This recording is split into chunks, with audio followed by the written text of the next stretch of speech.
السلام علیکم ورحمۃ اللہ وبرکاتہ۔ بسم اللہ الرحمن الرحیم۔ جمعہ مبارک کی مناسبت سے آج اپنے سامعین کے لیے ایک چھوٹا سا وظیفہ جو عموماً بچوں کے پریشانی اور ان کے رونے اور ان کے مختلف مسئلوں کے لیے جو کلام پڑھی جاتی ہے، جو احادیث میں ابو داؤد کی ایک حدیث ہے، اس کا ہم حوالہ دینا چاہیں گے کہ وہ اگر یاد کر لی جائے اور اپنے بچوں پر پڑھ لی جائے تو وہ بچوں کی ساری پریشانی جو شیطان کی مداخلت سے ان کے شر سے پیدا ہوتی ہے وہ ختم ہو جاتی ہے اور بچے پرسکون ہو جاتے ہیں۔ اور یوں بھی آیا کہ حسنین کریمین کو بہت زیادہ پریشانی تھی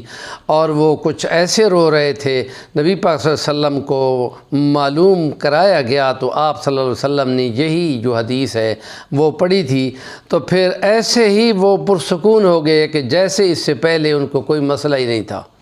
تو اس لیے یہ جو کلمات ہیں ان کو شیطان کے شر سے بچنے کے لیے اللہ کی پناہ استعاذہ اس کو کہتے ہیں، وہ پڑھی جاتی ہے۔ سارے مذاہب میں شیطان سے بچنے کے لیے مختلف دعائیں ہیں، کیونکہ شیطان انسان کا دشمن ہے۔ ان الشیطان لکم عدو فاتخذوہ عدوا، اس کو دشمن ہی سمجھو، دوست نہ بنایا کرو، وہ دشمن ہے اور مختلف وہ طریقے اختیار کرتا ہے۔ اور اس کے لیے وہ جو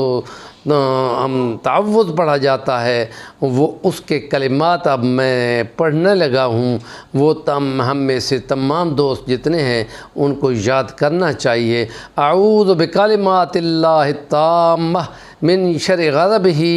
ومن حمزات الشیاطین واعوذ بک رب ان یحضرون۔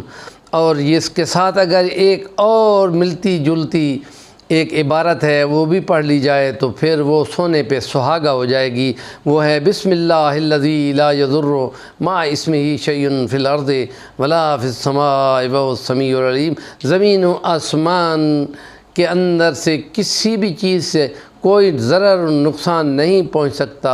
اللہ کے نام کے ساتھ، کہ جو کہ خوب سنتا ہے اور خوب جانتا ہے، اور اسی کے کلمات کے ساتھ میں اللہ کی پناہ مانگتا ہوں جو کہ مکمل ہیں، اور خود اللہ کے غضب سے تو ایسا کوئی کام کر دیا جائے جس کا غصہ بھڑک جائے، اور یہ جو وسوسے شیطان ڈالتا ہے ان وسوسے سے بچنے کے لیے،